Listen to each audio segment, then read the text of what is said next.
Pride and Prejudice, by Jane Austen. Chapter 31.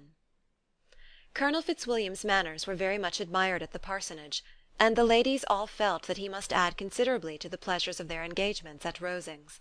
It was some days, however, before they received any invitation thither, for while there were visitors in the house they could not be necessary, and it was not till Easter Day, almost a week after the gentlemen's arrival, that they were honoured by such an attention, and then they were merely asked on leaving church to come there in the evening. For the last week they had seen very little of Lady Catherine or her daughter. Colonel Fitzwilliam had called at the parsonage more than once during the time, but Mr. Darcy they had only seen at church. The invitation was accepted, of course, and at a proper hour they joined the party in Lady Catherine's drawing-room. Her ladyship received them civilly, but it was plain that their company was by no means so acceptable as when she could get nobody else, and she was in fact almost engrossed by her nephews, speaking to them, especially to Darcy, much more than to any other person in the room. Colonel Fitzwilliam seemed really glad to see them. Anything was a welcome relief to him at Rosings, and Mrs. Collins's pretty friend had moreover caught his fancy very much. He now seated himself by her, and talked so agreeably of Kent and Hertfordshire, of travelling and staying at home, of new books and music, that Elizabeth had never been half so well entertained in that room before. And they conversed with so much spirit and flow as to draw the attention of Lady Catherine herself, as well as of Mr. Darcy. His eyes had been soon and repeatedly turned towards them with a look of curiosity, and that her ladyship after a while shared the feeling was more openly acknowledged, for she did not scruple to call out, "What is it that you are saying, Fitzwilliam? What is it you are talking of? What are you telling Miss Bennet? Let me hear what it is." "We are speaking of music, madam," said he, when no longer able to avoid a reply. "Of music? Then pray speak aloud. It is of all subjects my delight. I must have my share in the conversation, if you are speaking of music. There are few people in England, I suppose, who have more true enjoyment of music than myself, or of a better natural taste. If I had ever learnt, I should have been a great proficient, and so would Anne, if her health had allowed her to apply. I am confident that she would have performed delightfully. How does Georgiana get on, Darcy?" Mr. Darcy spoke with affectionate praise of his sister's proficiency. "I am very glad to hear such a good account of her," said Lady Catherine, "and pray tell her from me that she cannot expect to excel if she does not practise a good deal." "I assure you, madam," he replied, "that she does not need such advice. She practises very constantly." "So much the better. It cannot be done too much, and when I next write to her, I shall charge her not to neglect it on any account. I often tell young ladies that no excellence in music is to be acquired without constant practice. I have told Miss Bennet several times that she will never play really well unless she practises more, and though Mrs. Collins has no instrument, she is very welcome, as I have often told her, to come to Rosings every day and play on the pianoforte in Mrs. Jenkinson's room. She would be in nobody's way, you know, in that part of the house." Mr. Darcy looked a little ashamed of his aunt's ill-breeding, and made no answer. When coffee was over, Colonel Fitzwilliam reminded Elizabeth of having promised to play to him, and she sat down directly to the instrument. He drew a chair near her. Lady Catherine listened to half a song, and then talked as before to the other nephew, till the latter walked away from her, and making with his usual deliberation towards the pianoforte, stationed himself so as to command a full view of the fair performer's countenance. Elizabeth saw what he was doing, and at the first convenient pause, turned to him with an arch smile, and said, "You mean to frighten me, Mr. Darcy, by coming in all this state to hear me. I will not be alarmed, though your sister does play so well. There is a stubbornness about me that never can bear to be frightened at the will of others. My courage always rises at every attempt to intimidate me." "I shall not say you are mistaken," he replied, "because you could not really believe me to entertain any design of alarming you, and I have had the pleasure of your acquaintance long enough to know that you find great enjoyment in occasionally professing opinions which in fact are not your own." Elizabeth laughed heartily at this picture of herself, and said to Colonel Fitzwilliam, "Your cousin will give you a very pretty notion of me, and teach you not to believe a word I say. I am particularly unlucky in meeting with a person so able to expose my real character in a part of the world where I had hoped to pass myself off with some degree of credit. Indeed, Mr. Darcy, it is very ungenerous in you to mention all that you knew to my disadvantage in Hertfordshire. and give me leave to say, very impolitic too, for it is provoking me to retaliate, and such things may come out as will shock your relations to hear." "I am not afraid of you," said he, smilingly. "Pray let me hear what you have to accuse him of," cried Colonel Fitzwilliam. "I should like to know how he behaves among strangers." "You shall hear, then, but prepare yourself for something very dreadful. The first time of my ever seeing him in Hertfordshire, you must know, was at a ball. And at this ball what do you think he did? He danced only 4 dances, though gentlemen were scarce, and to my certain knowledge more than one young lady was sitting down in want of a partner. Mr. Darcy, you cannot deny the fact." "I had not at that time the honour of knowing any lady in the assembly beyond my own party." "True, and nobody can ever be introduced in a ball-room. Well, Colonel Fitzwilliam, what do I play next? My fingers await your orders." "Perhaps," said Darcy, "I should have judged better, had I sought an introduction, but I am ill qualified to recommend myself to strangers." "Shall we ask your cousin the reason of this?" said Elizabeth, still addressing Colonel Fitzwilliam. "Shall we ask him why a man of sense and education, and who has lived in the world, is ill qualified to recommend himself to strangers?" "I can answer your question," said Fitzwilliam. "Without applying to him, it is because he will not give himself the trouble." "I certainly have not the talent which some people possess," said Darcy, "of conversing easily with those I have never seen before. I cannot catch their tone of conversation, or appear interested in their concerns, as I often see done." "My fingers," said Elizabeth, "do not move over this instrument in the masterly manner which I see so many women's do. They have not the same force or rapidity, and do not produce the same expression. But then I have always supposed it to be my own fault, because I will not take the trouble of practising. It is not that I do not believe my fingers as capable as any other woman's of superior execution." Darcy smiled and said, "You are perfectly right. You have employed your time much better. No one admitted to the privilege of hearing you can think anything wanting. We neither of us perform to strangers." Here they were interrupted by Lady Catherine, who called out to know what they were talking of. Elizabeth immediately began playing again. Lady Catherine approached, and after listening for a few minutes, said to Darcy, "Miss Bennet would not play at all amiss if she practised more, and could have the advantage of a London master. She has a very good notion of fingering, though her taste is not equal to Anne's. Anne would have been a delightful performer, had her health allowed her to learn."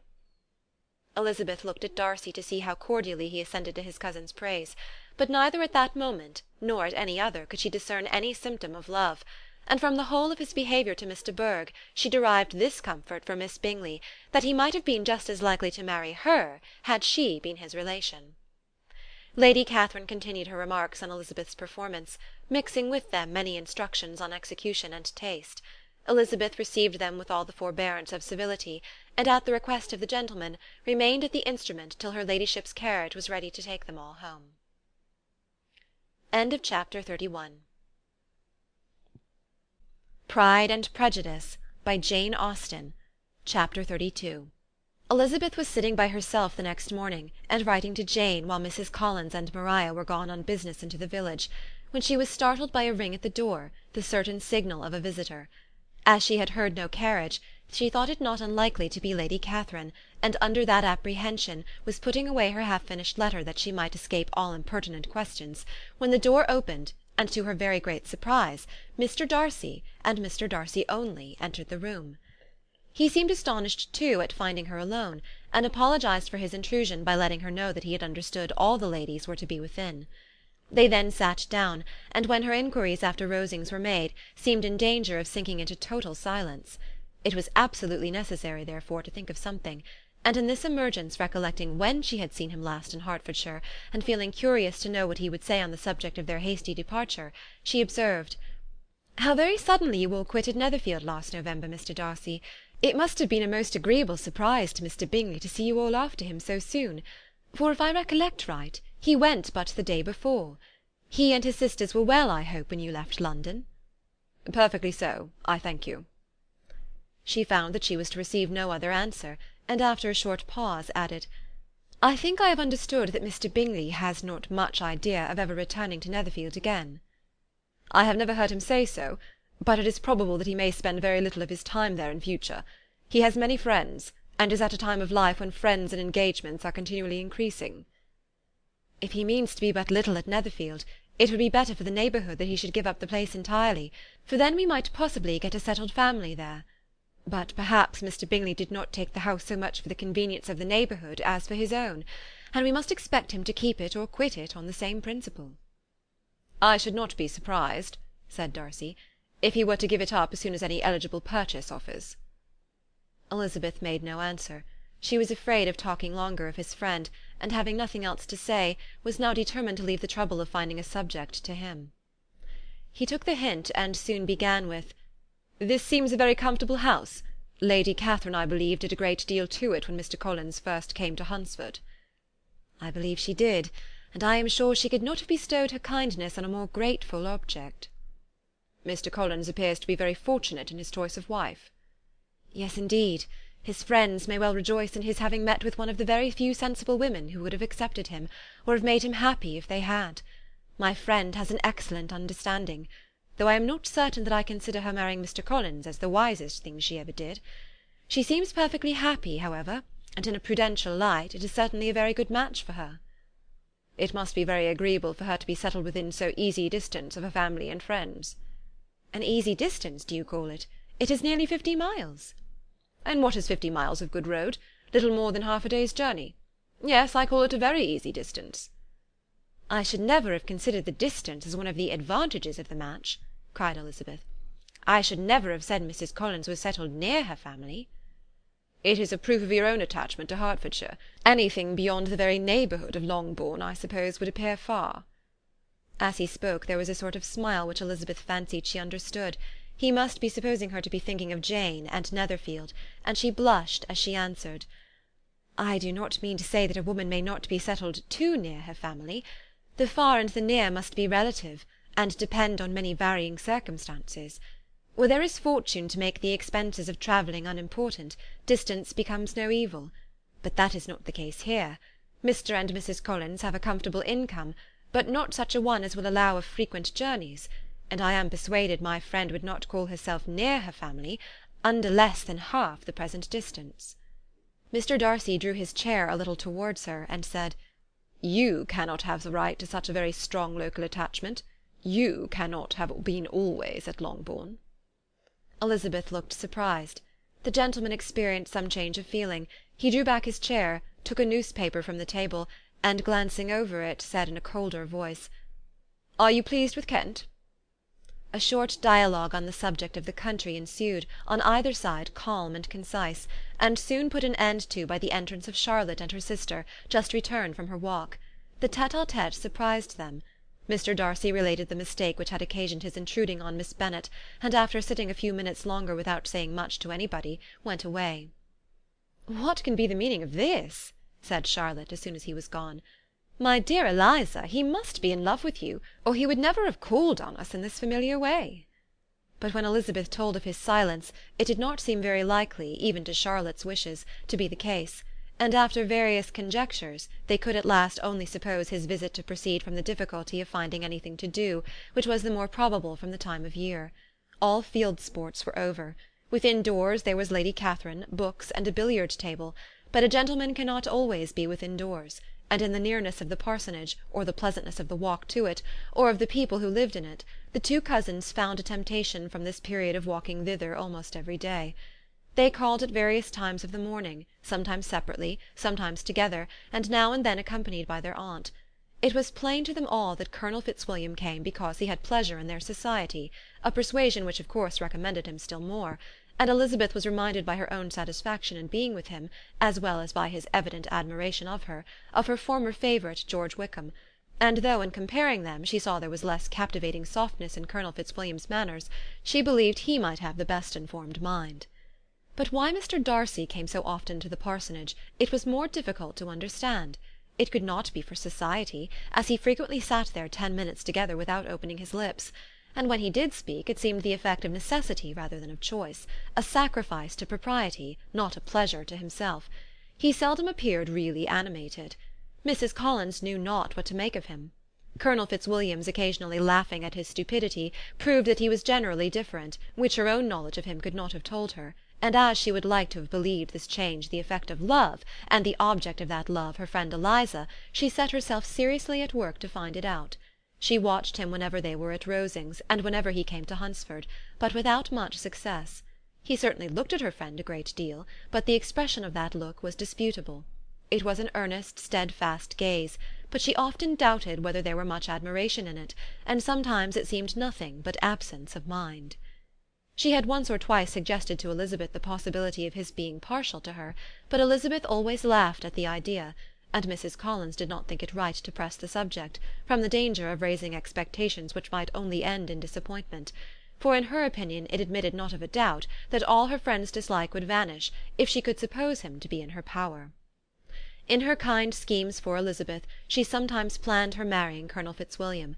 He was beyond comparison the most pleasant man, he certainly admired her, and his situation in life was most eligible, but, to counterbalance these advantages, Mr. Darcy had considerable patronage in the church, and his cousin could have none at all.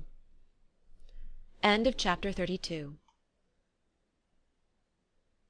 Pride and Prejudice, by Jane Austen. Chapter 33. More than once did Elizabeth, in her ramble within the park, unexpectedly meet Mr. Darcy.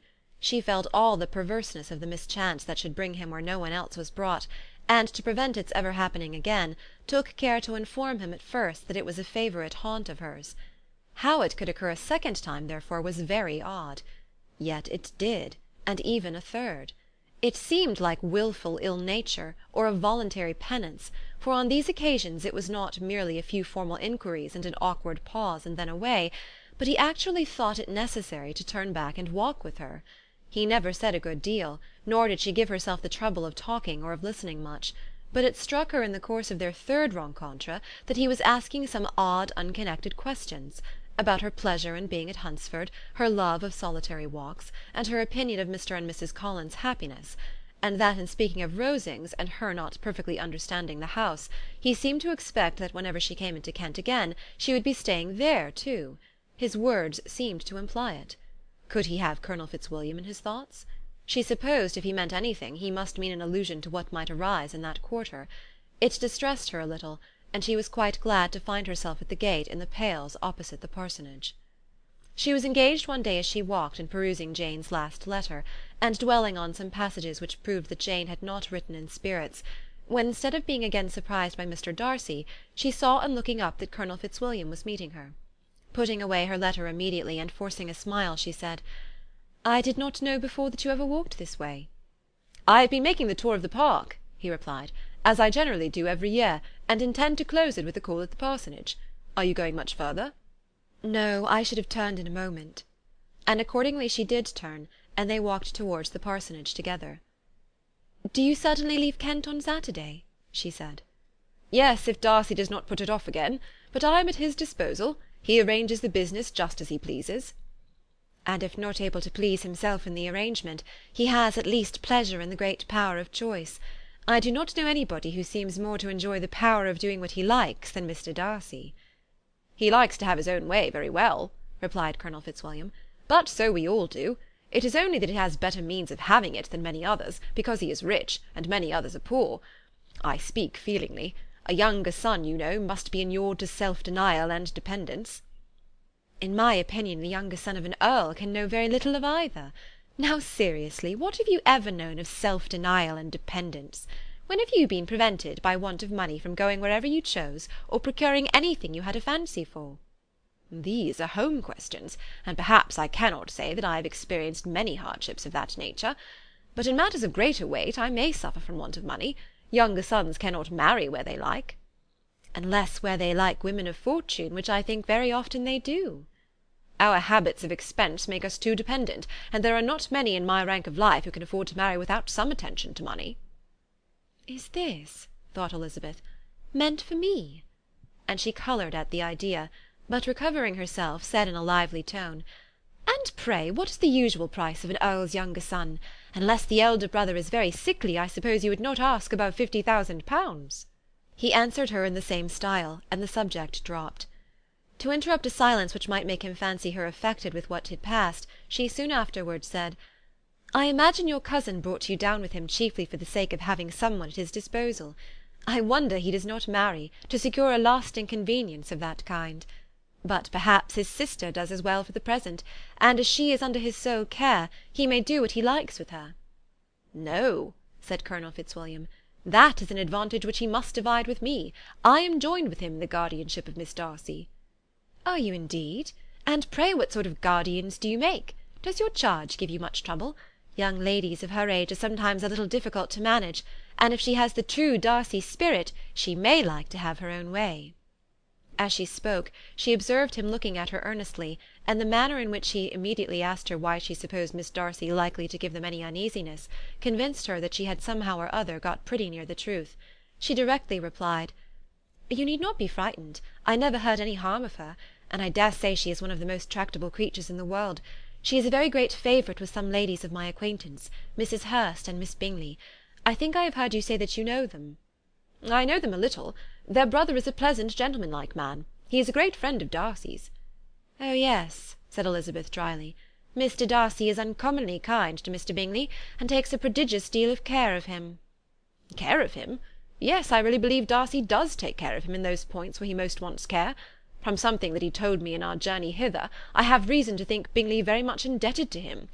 But I ought to beg his pardon, for I have no right to suppose that Bingley was the person meant. It was all conjecture." "What is it you mean?" "It is a circumstance which Darcy could not wish to be generally known, because if it were to get round to the lady's family it would be an unpleasant thing." "You may depend upon my not mentioning it."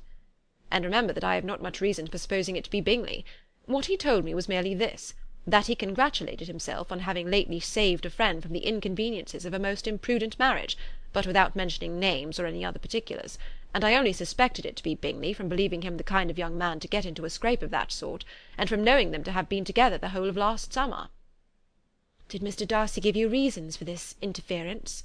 "I understood that there are some very strong objections against the lady." "And what arts did he use to separate them?" "He did not talk to me of his own arts," said Fitzwilliam, smiling. "He only told me what I have told you now." Elizabeth made no answer, and walked on, her heart swelling with indignation. After watching her a little, Fitzwilliam asked her why she was so thoughtful. "I am thinking of what you have been telling me," said she. "Your cousin's conduct does not suit my feelings. Why was he to be the judge?" "You are rather disposed to call his interference officious?"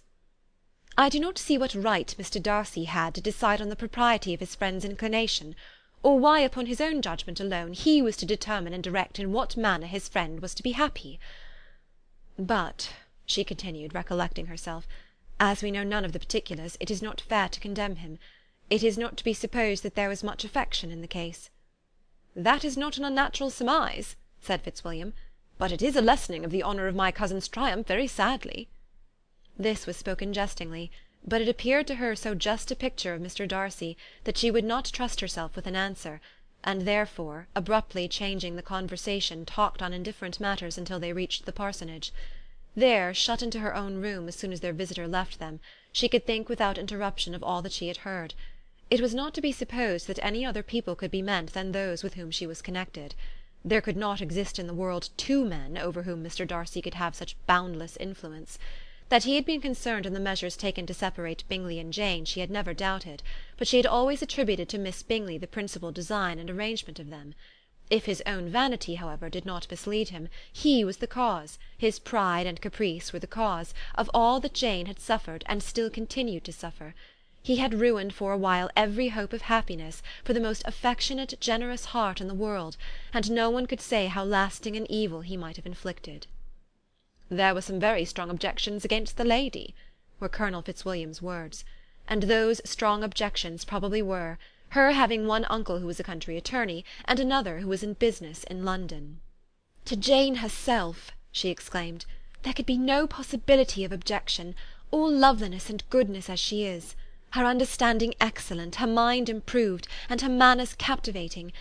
Neither could anything be urged against my father, who, though with some peculiarities, has abilities Mr. Darcy himself need not disdain, and respectability which he will probably never reach."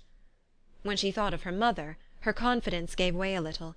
but she would not allow that any objections there had material weight with Mr. Darcy, whose pride, she was convinced, would receive a deeper wound from the want of importance in his friends' connections, than from their want of sense, and she was quite decided at last that he had been partly governed by this worst kind of pride, and partly by the wish of retaining Mr. Bingley for his sister. The agitation and tears which the subject occasioned brought on a headache, and it grew so much worse towards the evening, that, added to her unwillingness to see Mr. Darcy, it determined her not to attend her cousins to Rosings, where they were engaged to drink tea. Mrs. Collins, seeing that she was really unwell, did not press her to go, and as much as possible prevented her husband from pressing her; but Mr. Collins could not conceal his apprehension of Lady Catherine's being rather displeased by her staying at home. Chapter 33. Pride and Prejudice, by Jane Austen. Chapter 34. When they were gone, Elizabeth, as if intending to exasperate herself as much as possible against Mr. Darcy, chose for her employment the examination of all the letters which Jane had written to her since her being in Kent. They contained no actual complaint, nor was there any revival of past occurrences, or any communication of present suffering. But in all, and in almost every line of each, there was a want of that cheerfulness which had been used to characterize her style, and which, proceeding from the serenity of a mind at ease with itself, and kindly disposed towards every one, had been scarcely ever clouded. Elizabeth noticed every sentence conveying the idea of uneasiness, with an attention which it had hardly received on the first perusal.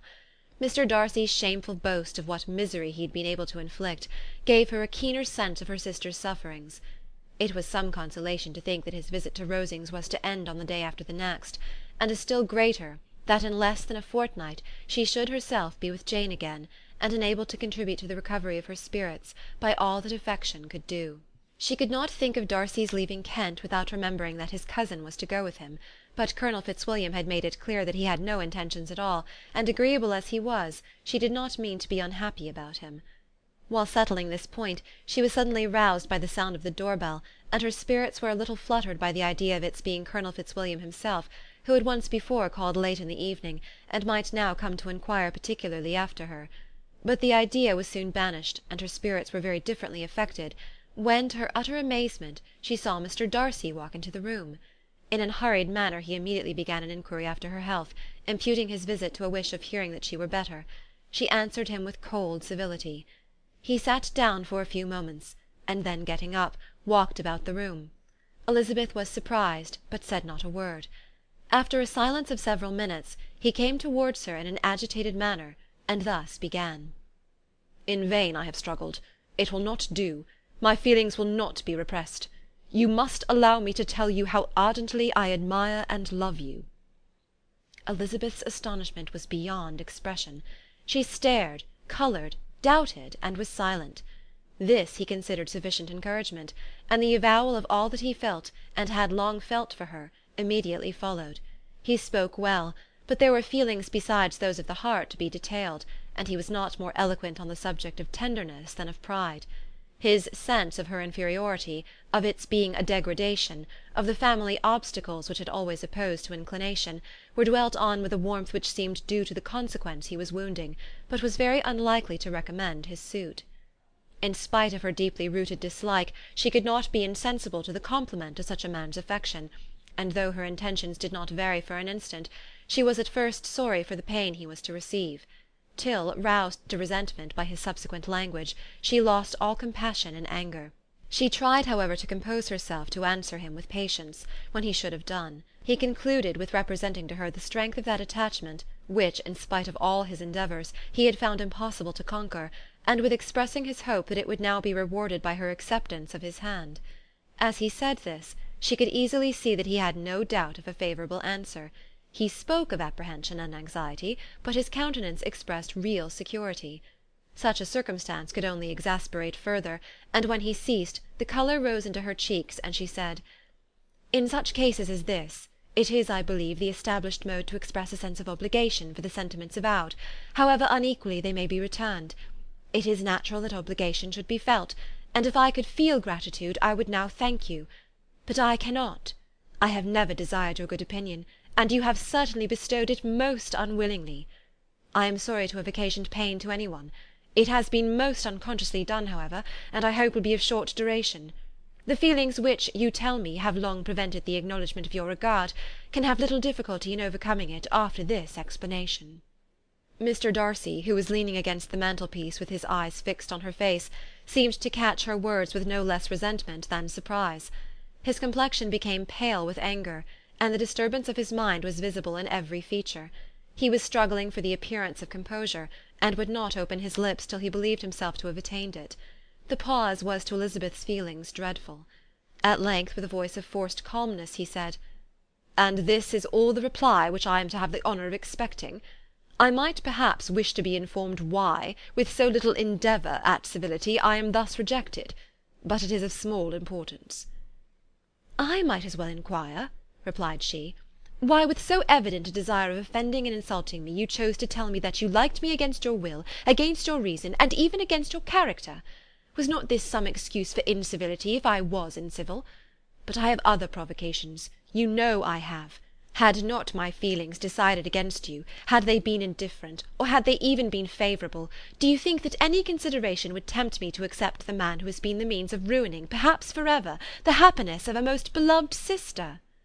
As she pronounced these words, Mr. Darcy changed colour, but the emotion was short, and he listened without attempting to interrupt her, while she continued, "I have every reason in the world to think ill of you. No motive can excuse the unjust and ungenerous part you acted there. You dare not, you cannot deny that you have been the principal, if not the only means of dividing them from each other, of exposing one to the censure of the world for caprice and instability, and the other to its derision for disappointed hopes, and involving them both in misery of the acutest kind." She paused, and saw with no slight indignation that he was listening with an air which proved him wholly unmoved by any feeling of remorse. He even looked at her with a smile of affected incredulity. "Can you deny that you have done it?" she repeated. With assumed tranquillity he then replied, "I have no wish of denying that I did everything in my power to separate my friend from your sister, or that I rejoice in my success. Towards him I have been kinder than towards myself." Elizabeth disdained the appearance of noticing this civil reflection, but its meaning did not escape, nor was it likely to conciliate her. "But it is not merely this affair," she continued, "on which my dislike is founded. Long before it had even taken place, my opinion of you was decided. Your character was unfolded in the recital which I received many months ago from Mr. Wickham. On this subject, what can you have to say? In what imaginary act of friendship can you here defend yourself, or under what misrepresentation can you here impose upon others?" "You take an eager interest in that gentleman's concerns?" said Darcy, in a less tranquil tone, and with a heightened colour. "Who that knows what his misfortunes have been can help feeling an interest in him?" "His misfortunes!" repeated Darcy contemptuously. "Yes, his misfortunes have been great indeed." "And of your infliction," cried Elizabeth with energy.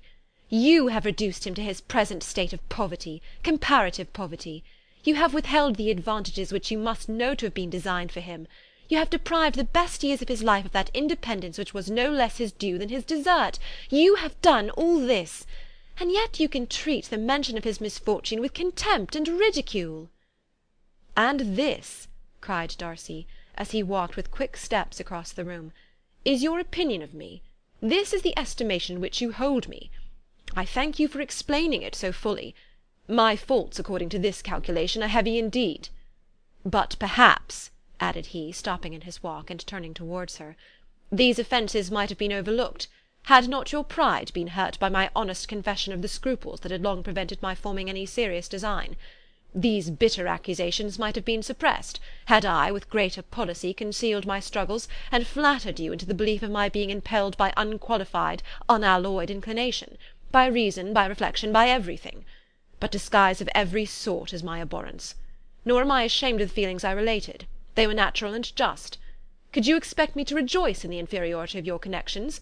Could I congratulate myself on the hope of relations whose condition in life is so decidedly beneath my own?" Elizabeth felt herself growing more angry every moment, yet she tried to the utmost to speak with composure when she said, "You are mistaken, Mr. Darcy, if you suppose that the mode of your declaration affected me in any other way than as it spared the concern which I might have felt in refusing you, had you behaved in a more gentlemanlike manner." She saw him start at this, but he said nothing, and she continued, "You could not have made the offer of your hand in any possible way that would have tempted me to accept it." Again his astonishment was obvious, and he looked at her with an expression of mingled incredulity and mortification. She went on. "From the very beginning, from the first moment, I may almost say, of my acquaintance with you, your manners, impressing me with the fullest belief of your arrogance, your conceit, and your selfish disdain for the feelings of others, were such as to form the groundwork of disapprobation, on which succeeding events have built so immovable a dislike. And I had not known you a month before I felt that you were the last man in the world whom I could ever be prevailed on to marry." "You have said quite enough, madam. I perfectly comprehend your feelings, and have now only to be ashamed of what my own have been. Forgive me for having taken up so much of your time, and accept my best wishes for your health and happiness." And with these words he hastily left the room, and Elizabeth heard him the next moment open the front door and quit the house. The tumult of her mind was now painfully great. She knew not how to support herself, and from actual weakness sat down and cried for half an hour. Her astonishment, as she reflected on what had passed, was increased by every review of it. That she should receive an offer of marriage from Mr. Darcy! That he should have been in love with her for so many months! So much in love as to wish to marry her in spite of all the objections which had made him prevent his friends marrying her sister, and which must appear at least with equal force in his own case, was almost incredible. It was gratifying to have inspired unconsciously so strong an affection. But his pride, his abominable pride, his shameless avowal of what he had done with respect to Jane, his unpardonable assurance in acknowledging, though he could not justify it, and the unfeeling manner in which he had mentioned Mr. Wickham, his cruelty towards whom he had not attempted to deny, soon overcame the pity which the consideration of his attachment had for a moment excited. She continued in very agitated reflections, till the sound of Lady Catherine's carriage made her feel how unequal she was to encounter Charlotte's observation, and hurried her away to her room. Chapter 34. Pride and Prejudice by Jane Austen. Chapter 35. Elizabeth awoke the next morning to the same thoughts and meditations which had at length closed her eyes. She could not yet recover from the surprise of what had happened. It was impossible to think of anything else, and totally indisposed for employment, she resolved, soon after breakfast, to indulge herself in air and exercise. She was proceeding directly to her favourite walk, when the recollection of Mr. Darcy's sometimes coming there stopped her, and instead of entering the park, she turned up the lane which led farther from the turnpike road. The park paling was still the boundary on one side, and she soon passed one of the gates into the grounds. After walking 2 or 3 times along that part of the lane, she was tempted, by the pleasantness of the morning, to stop at the gates and look into the park. The 5 weeks which she had now passed in Kent had made a great difference in the country, and every day was adding to the verdure of the early trees. She was on the point of continuing her walk, when she caught a glimpse of a gentleman within the sort of grove which edged the park. He was moving that way, and fearful of its being Mr. Darcy, she was directly retreating. But the person who advanced was now near enough to see her, and stepping forward with eagerness, pronounced her name. She had turned away, but on hearing herself called, though in a voice which proved it to be Mr. Darcy, she moved again towards the gate. He had by that time reached it also, and holding out a letter which she instinctively took, said with a look of haughty composure, "I have been walking in the grove some time in the hope of meeting you. Will you do me the honour of reading that letter?" And then, with a slight bow, turned again into the plantation, and was soon out of sight. With no expectation of pleasure, but with the strongest curiosity, Elizabeth opened the letter, and to her still increasing wonder, perceived an envelope containing 2 sheets of letter paper, written quite through in a very close hand. The envelope itself was likewise full. Pursuing her way along the lane, she then began it. It was dated from Rosings at 8 o'clock in the morning, and was as follows. "Be not alarmed, madam, on receiving this letter, by the apprehension of its containing any repetition of those sentiments or renewal of those offers which were last night so disgusting to you. I write without any intention of paining you, or humbling myself, by dwelling on wishes which, for the happiness of both, cannot be too soon forgotten, and the effort which the formation and perusal of this letter must occasion should have been spared, had not my character required it to be written and read. You must, therefore, pardon the freedom with which I demand your attention. Your feelings I know will bestow it unwillingly, but I demand it of your justice. 2 offences of a very different nature, and by no means of equal magnitude, you last night laid to my charge. The first mentioned was, that regardless of the sentiments of either, I had detached Mr. Bingley from your sister; and the other, that I had, in defiance of various claims, in defiance of honour and humanity, ruined the immediate prosperity and blasted the prospects of Mr. Wickham.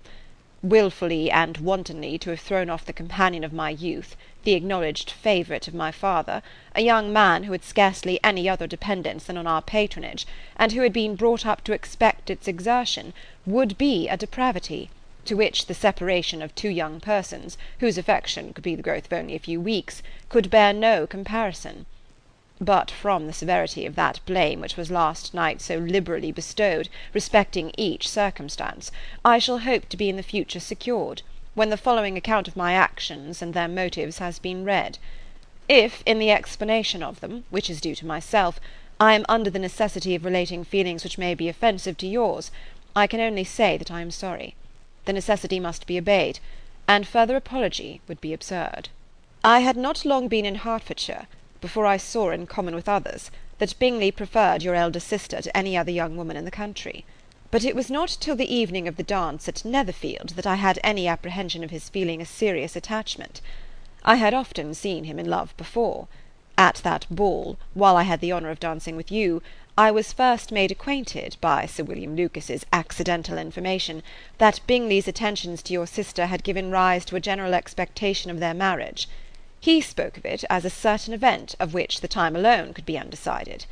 From that moment I observed my friend's behaviour attentively, and I could then perceive that his partiality for Miss Bennet was beyond what I had ever witnessed in him. Your sister I also watched. Her look and manners were open, cheerful, and engaging as ever, but without any symptom of peculiar regard, and I remained convinced from the evening's scrutiny that though she received his attentions with pleasure, she did not invite them by any participation of sentiment. If you have not been mistaken here, I must have been in error. Your superior knowledge of your sister must make the latter probable. If it be so, if I have been misled by such error to inflict pain on her, your resentment has not been unreasonable. But I shall not scruple to assert that the serenity of your sister's countenance and air was such as might have given the most acute observer a conviction that, however amiable her temper, her heart was not likely to be easily touched. That I was desirous of believing her indifferent is certain, but I will venture to say that my investigation and decisions are not usually influenced by my hopes or fears. I did not believe her to be indifferent because I wished it. I believed it on impartial conviction, as truly I wished it in reason. My objections to the marriage were not merely those which I last night acknowledged to have the utmost force of passion to put aside, in my own case. The want of connection could not be so great an evil to my friend as to me. But there were other causes of repugnance, causes which, though still existing, and existing to an equal degree in both instances, I had myself endeavoured to forget, because they were not immediately before me. These causes must be stated, though briefly. The situation of your mother's family, though objectionable, was nothing in comparison to that total want of propriety so frequently, so almost uniformly betrayed by herself, by your 3 younger sisters, and occasionally even by your father. Pardon me. It pains me to offend you. But amidst your concern for the defects of your nearest relations, and your displeasure at this representation of them, let it give you consolation to consider that, to have conducted yourselves so as to avoid any share of the like censure, is praise no less generally bestowed on you and your elder sister, than it is honourable to the sense and disposition of both. I will only say farther, that from what passed that evening, my opinion of all parties was confirmed, and every inducement heightened which could have led me before to preserve my friend from what I esteemed a most unhappy connection. He left Netherfield for London on the day following, as you, I am certain, remember, with the design of soon returning. The part which I acted is now to be explained. His sister's uneasiness had been equally excited with my own. Our coincidence of feeling was soon discovered, and alike sensible that no time was to be lost in detaching their brother, we shortly resolved on joining him directly in London. We accordingly went, and there I readily engaged in the office of pointing out to my friend the certain evils of such a choice. I described and enforced them earnestly. But however this remonstrance might have staggered or delayed his determination, I do not suppose that it would ultimately have prevented the marriage, had it not been seconded by the assurance that I hesitated not in giving, of your sister's indifference. He had before believed her to return his affection with sincere, if not with equal regard. But Bingley has a great natural modesty, with a stronger dependence on my judgment than on his own. To convince him, therefore, that he had deceived himself was no very difficult point. To persuade him against returning into Hertfordshire, when that conviction had been given, was scarcely the work of a moment. I cannot blame myself for having done thus much. There is but one part of my conduct in the whole affair on which I do not reflect with satisfaction. It is that I condescended to adopt the measures of art so far as to conceal from him your sister's being in town. I knew it myself, as it was known to Miss Bingley, but her brother is even yet ignorant of it. That they might have met without ill consequence is perhaps probable, but his regard did not appear to me enough extinguished for him to see her without some danger. Perhaps this concealment, this disguise, was beneath me. It is done, however, and it was done for the best. On this subject I have nothing more to say, no other apology to offer. If I have wounded your sister's feelings, it was unknowingly done, and though the motives which governed me may to you very naturally appear insufficient, I have not yet learnt to condemn them. With respect to that other, more weighty accusation of having injured Mr. Wickham, I can only refute it by laying before you the whole of his connection with my family. Of what he has particularly accused me, I am ignorant, but of the truth of what I shall relate, I can summon more than one witness of undoubted veracity. Mr. Wickham is the son of a very respectable man, who had for many years the management of all the Pemberley estates, and whose good conduct in the discharge of his trust naturally inclined my father to be of service to him, and on George Wickham, who was his godson, his kindness was therefore liberally bestowed. My father supported him at school, and afterwards at Cambridge. Most important assistance, as his own father, always poor from the extravagance of his wife, would have been unable to give him a gentleman's education. My father was not only fond of this young man's society, whose manners were always engaging, he had also the highest opinion of him, and hoping the church would be his profession, intended to provide for him in it. As for myself, it is many, many years since I first began to think of him in a very different manner.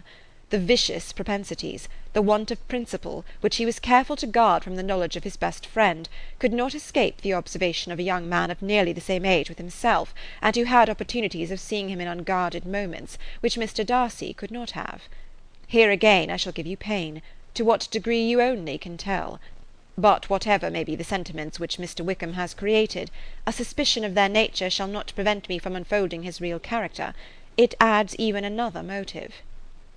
My excellent father died about 5 years ago, and his attachment to Mr. Wickham was to the last so steady that in his will he particularly recommended it to me to promote his advancement in the best manner that his profession might allow, and if he took orders, desired that a valuable family living might be his as soon as it became vacant.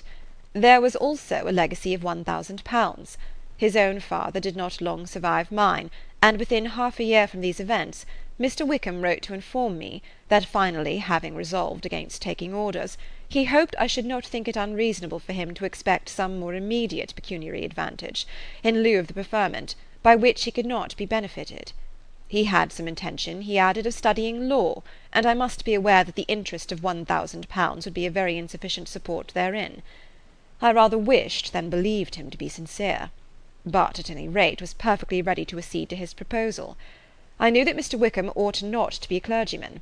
The business was therefore soon settled. He resigned all claim to assistance in the church, were it possible that he could ever be in a situation to receive it, and accepted in return £3,000. All connection between us seemed now dissolved. I thought too ill of him to invite him to Pemberley, or admit his society in town. In town I believe he chiefly lived, but his studying the law was a mere pretence, and being now free from all restraint, his life was a life of idleness and dissipation. For about 3 years I heard little of him, but on the decease of the incumbent of the living which had been designed for him, he applied to me again by letter for the presentation. His circumstances, he assured me, and I had no difficulty in believing it, were exceedingly bad.